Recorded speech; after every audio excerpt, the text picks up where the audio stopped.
नमस्कार, मैं दीपक झोलाछाप पत्रकार प्रमाणित दस्तों का बस्ता मध्य प्रदेश स्थित भोपाल में जागृति आदिवासी दलित संगठन का एक बैठक आयोजित हुई, जिसमें आज कुछ अहम फैसले लिए गए कि सरकार जिसमें कि जल जमीन जंगल पे बात हुई और कई मुद्दे पे यहाँ पे बात हुई है और यहाँ पे क्या मीटिंग रही है। मैडम हमारे साथ में इनसे बातचीत करने की कोशिश करूंगा कि जो मीटिंग रही आज का क्या मुद्दे रहे। आपने जो प्रेस नोट है उसमें डाला है कि सरकार द्वारा केस लगाए गए, फर्जी फंसाए गए हैं। जी आप जागृति आदिवासी दलित संगठन के कार्यकर्ताओं पर जंगल काटने से रोकने के लिए तथा वन अधिकार कानून लागू करने के लिए जब उन लोगों ने संघर्ष किया तो उनके खिलाफ ही मुकदमा बना दिया और बहुत सारे फर्जी मुकदमे बना दिए, कई अजमानती धाराएं लगा दी गई और माधुरी बहन के ऊपर जलाबदर की कार्यवाही का नोटिस उन्होंने दिया। जब हम लोगों को पता चला तो पूरे प्रदेश के जो जन संगठन है उनकी आज यहाँ पर मीटिंग आयोजित की गई थी और उन्होंने जितने संगठन के साथी उन्होंने जो जागृति आदिवासी दलित संगठन है उसके कार्यकर्ताओं के साथ एकजुटता प्रदर्शित करने, उनके ऊपर फर्जी मुकदमे जो लादे गए हैं उनको वापस लेने, माधुरी बहन के खिलाफ जो जिलाबदर की कार्रवाई की जा रही है उसको रद्द करने के लिए ये संगठनों की मीटिंग बुलाई थी और संगठन ने इस बात की सहमति दी कि हम माधुरी बहन के संगठन के साथ खड़े हुए हैं। हम लोगों ने ये सहमति इसलिए दी कि ये जो लड़ाई है मध्य प्रदेश में पूरी जगह पर जहाँ जहाँ पर आदिवासी वन अधिकार कानून को लागू करने की बात करेंगे वहाँ पर इसी तरह से प्रताड़ित करने का काम किया जा रहा है। मैं जैसे छिंदवाड़ा से आ रही हूँ, आदिवासियों की जमीन से उनको बेदखल किया जा रहा है। 11,000 करीब दावे पड़े हैं, 2,000 दावों को उन्होंने स्वीकृति देने का काम किया है। तो जो काम अंग्रेजों के समय पर होता था, जो 1927 का फॉरेस्ट एक्ट बना ही इसलिए था कि जंगल को काटे, और हमारा देश स्वतंत्र होने के बाद हम ये देख रहे हैं कि हमारी सरकार अंग्रेजों से ज्यादा जंगल को काटने का काम कर रही है और अंग्रेजों से ज्यादा आदिवासियों पर अत्याचार करने का काम कर रही है। वोट बैंक के लिए आदिवासियों को इकट्ठा करने का काम कर लेंगे, उन्हें अपनी तरफ भीड़ में दिखाने की कोशिश करेंगे, पर ना तो आदिवासियों के अधिकार कहीं सुरक्षित रखे जा रहे हैं और ना कहीं जंगल सुरक्षित रखे जा रहे हैं। आदिवासी सुरक्षित होगा तो जंगल सुरक्षित होगा। आज पर्यावरण पर जो असर हो रहा है ये असर जंगल के काटने के कारण हो रहा है, नदियों को खत्म करने के कारण हो रहा है। तो हम लोगों ने इनके खिलाफ लड़ने के लिए एकजुटता प्रदर्शित करने के लिए सारे संगठन आयोजित बैठक यहाँ पर आयोजित की गई थी, उसमें प्रेस कॉन्फ्रेंस भी रखी थी।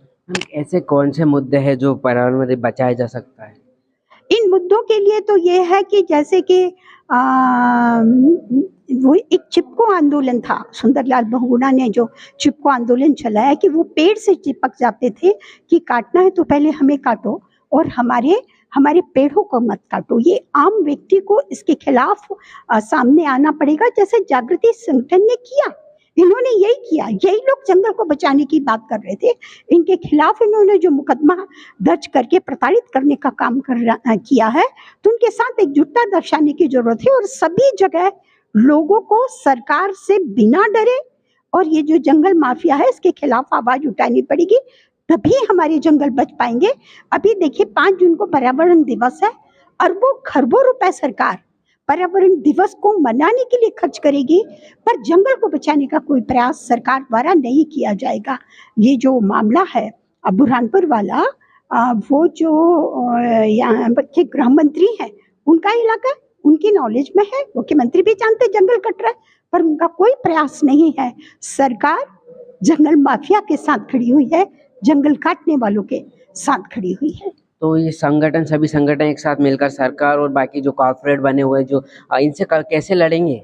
इनसे लड़ने के लिए हमें बस जेल जाने से अपना डर पर निकालना पड़ेगा। जिस दिन हमारे कार्यकर्ताओं का ये डर निकल जाएगा कि ठीक है हम अपना जंगल को बचाने के लिए जेल जाएंगे, जैसे हम तिलका मांझी की बात करें, हम बादल भोई की बात करें, तो ये जो लोग थे जिनको बिरसा मुंडा की बात करें, इन्होंने पूरा जीवन अपना कुर्बान किया अंग्रेजों से लड़ने के लिए। अगर हम इनके इतिहास को देखने जाएंगे, इतिहास में यही पाएंगे कि उन्होंने अपना जीवन दे दिया, उन्होंने अपनी जीवन की को बचाने के लिए अपने जीवन से कोई मोह नहीं रखा, तब कहीं जंगल बचा है। आज फिर हमें ऐसे ही कार्यकर्ताओं की जरूरत है कि जो जंगल को बचाने के लिए अपनी कुर्बानी देने के लिए तैयार हो।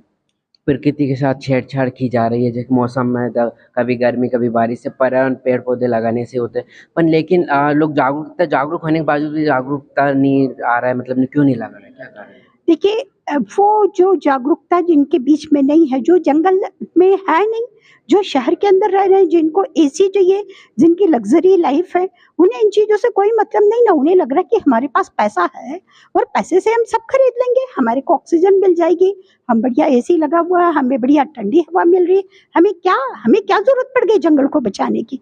पर जिनका जीविका उपार्जन उस जंगल से जुड़ा हुआ है, वो उनका जीवन ही जंगल है, वो जंगल को बचाने के लिए लड़ रहे हैं। तो आदिवासी जंगल में रहते हैं और वो ही जो जंगल से पैदा होती उपज, जो वन उपज है, वो सबसे कीमती उपज है। और वो कहते हैं कि आदिवासी पेड़ को काटेगा। आदिवासी क्यों काटेगा? आदिवासी को मालूम है कि महुआ जो है, ये महुए से तो मैं अपना जीविका उपार्जन करता हूँ, महुआ बेचता हूँ, गुल्ली बेचता हूँ, चार बेचने का काम करता हूँ, हर्रा बेच रहा हूँ, बहरा बेच रहा हूँ। अगर ये चला गया तो मेरा घर कैसे चलेगा? तो वो तो काट नहीं सकता। तो काटने वाले जो लोग हैं, वो ये आदिवासियों को प्रताड़ित करने का काम कर रहे हैं। मैम, अपन मान सकते हो, देखते हैं कि जो भी चीज़, मतलब जो भी पेड़ पौधे से, जो भी वस्तु, जो भी निर्माण होती है पेड़ पौधे से होती है, जिसके बावजूद भी इतने अधिक संख्या में पेड़ पौधे काटे जाते हैं। उसका कारण मुख्य तौर पर है कि ये है बाजारवाद।